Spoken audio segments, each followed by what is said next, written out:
Kayo guys maging thankful kayo kung anong meron kayo ngayon kasi ako, I am trained na ma-judge ng ibang tao. And I know the feeling of rejection. Hindi lang naman sa babae. I know, masakit na ma-reject ng babae. Pero mas masakit ma-reject para sa akin sa work. Kasi ako, nag-apply ako ng military. So, hindi ako natanggap kasi nga, alam nyo na. And I am scared to go out and face people now.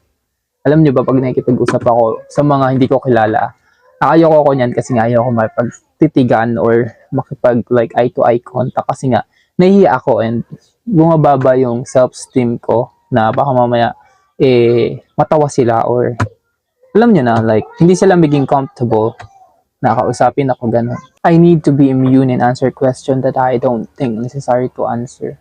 Pero yun kasing ibang na like tinatanong ka na like alam mo yung pambubuli lang yung intention and meron din